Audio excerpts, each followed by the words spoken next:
Hello there, this is Cookies, and uh, one day later, after the previous recording session, let's try and get a few more done. So we start off with a couple of augury casts. There's a magic phase fight in Bandar Log. Interesting, so let's check that out. Like Call of the Wild from probably the Golden Lion. And I think this might be too much PD for it, especially with all the missile weapons. Yeah.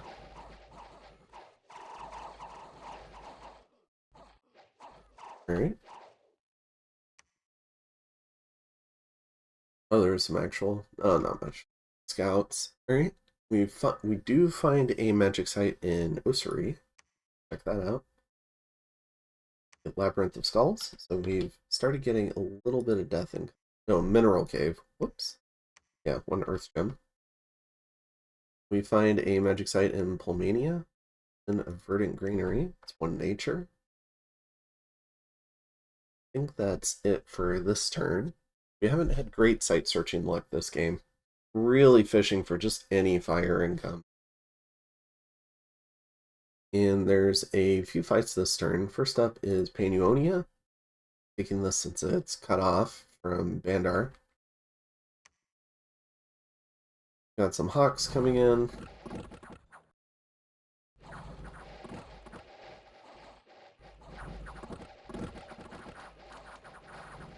Archers should trade reasonably well with crossbows. They do have some armor, 11 protection. Composite bows should reliably do some damage. Flanking effort. That was some friendly fire killing the camel guy. Alright, so we take some attrition. We lose 2 camels. But we do take the province. There was a decent amount of PD here. Then in Sitha, got Asphodel going after Man. A carrying commander. Going up against 1 PD. Let's see how he does. Oh no, this is much more than that. I missed some. Missed a whole bunch of Satyr mannequins. Alright, gonna be a stomp.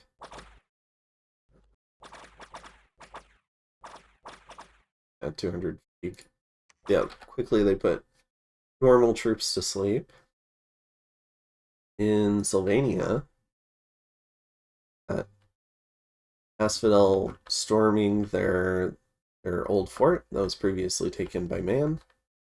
And looks like most of this garrison is just the fort garrison, so you have some swordsmen, some longbows, and a priest for banishment. They might be able to cause a reasonable amount of attrition here.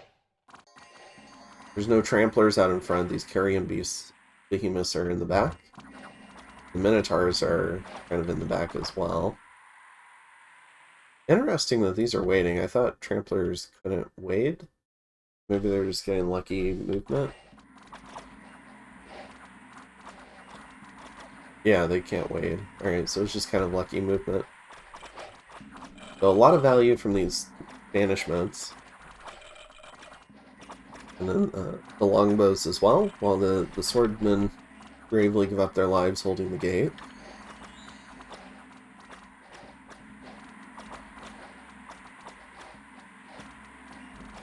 Alright, now we have the breakthrough. Banishment should stop. The archers are gonna start dropping.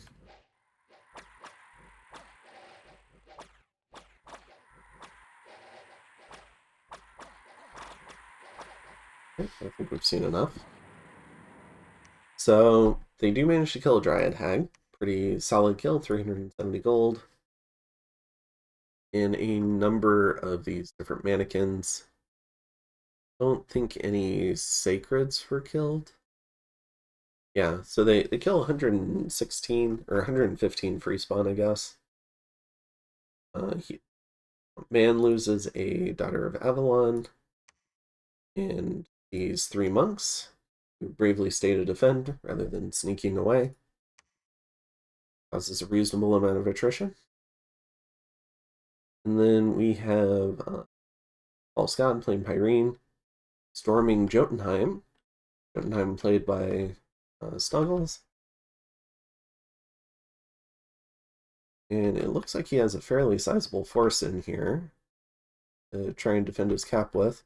But we have a very large, dangerous Pyrene force. So a lot of swordsmen in the back. Some Emerald Knights in the back corner, maybe to catch attack rear bait from flyers. A number of these Sorgina who have been flown in to participate in taking the fort. Like they're doing a Sabbath and some Summon Imps and Blood Rain. Okay. Got a bunch more knights to punch a hole through the gate. On Jotunheim's side, we've got some Desperation Long Dead, although the Long Dead are very good for the nation. These special Long Dead giants. Unfortunately, low on mages, has managed to get the Frostfather. I don't think he risked him in the battle with me, so never lost him. So we do get to see the Frostfather. He's got some air gems and a Thistle Mace. A couple of Geeka doing maybe some luck buffs. So let's see what these Sorgina are going to do. We have a little bit of Imps, a little bit of Mist Form. Yep, some more Imps. Divine Blessing. Reminder, this is the Bless. Bunch of stats, so attack skill, defense skill, strength, blood surge, and awareness. All of these impacting stats in some way. Some storm power, arrow ward, storm, and I imagine we're going to see some big thunder strikes come in. The imps come in to distract. Oh, there's our first thunder strike. Hit this amphitheater, pretty head on. Felt multiple afflictions and stunned it. Miss. The knights are about to break through the gate, so these guys really got to get up there. Now they don't have poison resistance. They do come with inbuilt fire and cold resist, because they are the people of Pyrene. So that's really nice for him. It allows him to take all these stats. But they do not have poison resist, although it's easy enough to fluff. It's probably not something he considered. These guys have spray poison. Probably didn't notice them in the fort getting summoned. A couple of air elementals. Most of the sacreds are dead. We see one body ethereal Thrum hurting. Also enlarged with magic weapons. Magic weapons, true sight larger.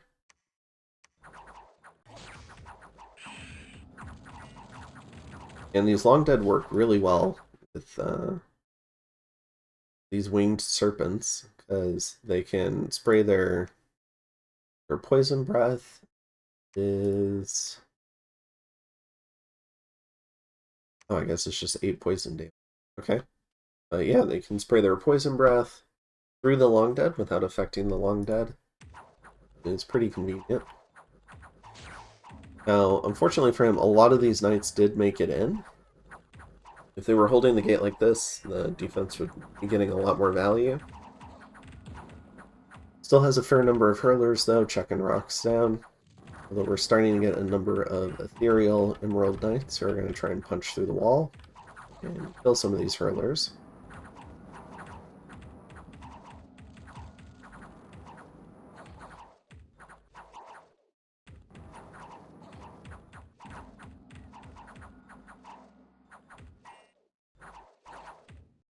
Alright, the Throne's hurting goes down. The last of the gate garrison is done. Looks like we have a pretty even spread. Some of them going to the left, some of them going to the right, and some of them doing a little bit of an attack rear. He's got enough squads that they're spreading out, which is really good.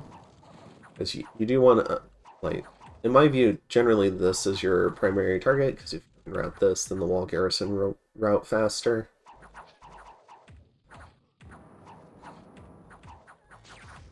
See if you can get to this Frostfather. Got Mist and Storm up. And they're doing Fire Darts. Fireflies. Surely there are more effective spells they could be casting.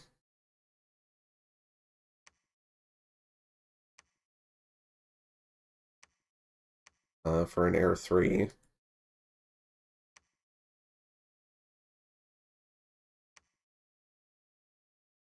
And an Air 2 Lightning Bolt, perhaps.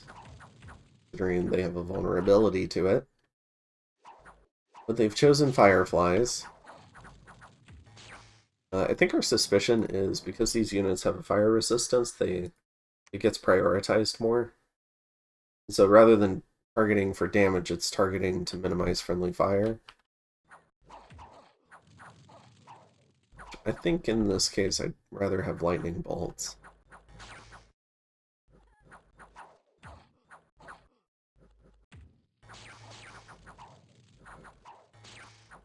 I think they killed the Frostfather. And that's the end of Jotunheim's cap. Now he still has one more fort for False God to clean up. But he loses two Sorginas. I guess 12 to 17. I'm still not sure how this whole mechanic works. I haven't really bothered to learn it. So 12 to 17 Emerald Knights and 16 Swordsmen. Takes down the Pretender, the 4 Mages, some really cool combo of summons that Jotunheim did, including a bunch of Long Dead. These Knights are just very killy. They scored 140 kills. Sorgina, because they insisted on casting useless spells, only scored 11. The swordsmen also outkilled the mages, which it's really sad when you bring 10 mages, they have all this air magic. They're an ideal use case, fighting enemies that are vulnerable to it, and they just don't do anything because they're not casting most effective spells. So that's just really disappointing. Yeah, overall, great defense considering what was available. Definitely made Irene pay for it. I mean, this is over 500 gold in mages. Another at least 70 times 12. 840 gold. Eights. So, yeah, definitely took a pound of flesh there. Then we've got, let's see, another local sect. So they're about a few local sects. All right. And we have a scout get patrolled out. All right. So what are we up to this turn? So we're in peacetime. We're a free agent. Generally speaking, if Bandar log breaks out, we will be at probably wartime. But we've taken Pannonia, so that's nice. That's 17k pop. There's a lot of magic skills in the world. I think it's from the global event. Or global event, maybe the after effects of it. But we've got a lot of Magic 3 and some Magic 4, so we're getting some good research. We're up to 1150 RP. So we'll pick up Construction 7, and then we're going to start running down to Shaitan. We're still building up Blood Slaves. We're still recruiting Garnets. And we've started building up. We're trying to do efficient blood hunting right now because we're blood hunting a fort. So trying to make sure we've got dowsing rods and ideally the blood 2s that have come up so far. You can see here we've got 88 troops here, but we've got 150 Vale Army. We've got 75 troops here, but we've got 75 Vale Army. On the dot. Okay, I need to move some stuff out of here. And it looks like I'm not going to. Man, I really thought I was a little more careful about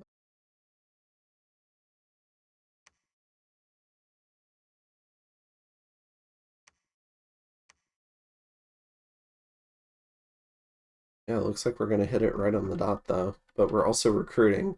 We're going to be at 76 next turn. Interesting.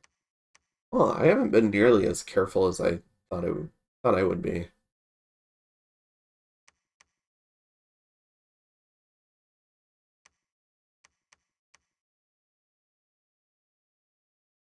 Got 18 here, but next turn 75. Oh, all these Janguard. Now the Janguard are glamored. I forget if I tested for this, but I don't think they need to take advantage of Veil Army. So maybe that's the aspect that I'm counting on. Maybe it's still a very small number. I'm not sure if I tested that particular impact, if for some reason it just counts them anyways, or if it goes ahead and ignores them because they're glamored, stealthed. So we're doing a little bit of recruiting. Still trying to get mages and priests out. Want to start. We can make a lot of money just by spreading our dominion. So in terms of income, you can kind of see our income graph here has actually gone down a little bit. It's because we're coming out of winter. But if I can get my dominion in all these different provinces, I think we're going to make a lot more money to be able to get a good boost. So we're still site searching, but we're also sending out a number of Mukarib to start preaching up provinces because they're pretty good at it. They're holy twos. So hopefully we can control our dominion and a bunch more money. And to compensate for that, we're building a number of research boosters. So we got Dreamstones, a Thistle Maze, for site searching. Yeah, other stuff coming out. So, but otherwise, not a heck of a lot going on. We're more or less at peacetime. I guess we're moving a lot of Janguard here. I was thinking about going after this throne, even though Zan warned me off of it.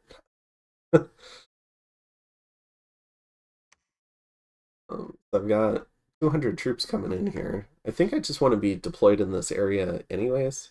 Either intervene in this or to be pushy about the throne. So then we've got a little bit of money problems. Right now I'm prioritizing mages over sacreds. Turned off one of the sacred production.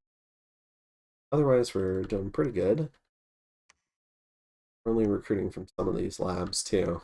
So already running into upkeep issues given the number of forts and labs that we've got.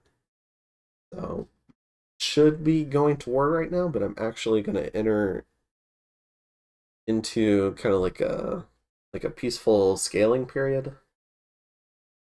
I think if I were being more competitive, I would push on somebody right now. Probably Abyssea would make the most sense.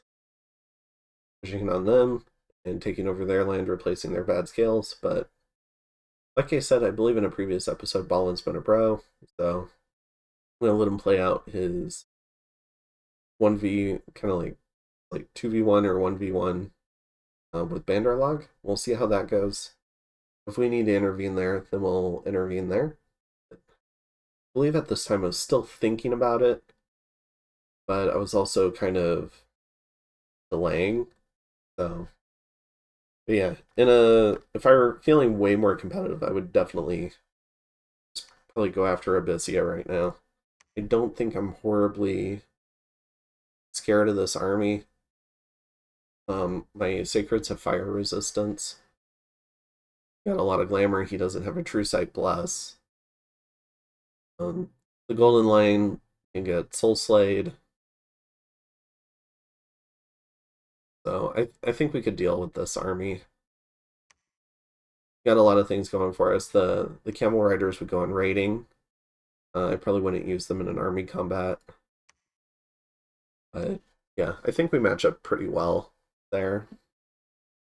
But I don't know. I'm having fun with this game. I don't want to push it too hard, even if it means I don't necessarily win. I don't know. It's a really fun group of people I'm playing with. I'd like to just kind of enjoy the process. It should be fun. It was kind of my thinking. Oh gosh, my voice is good. But yeah, that was kind of my thinking around this time period. So we're gonna enter into a little bit of a scaling period. I know Zan is scaling. I know Pyrene is scaling.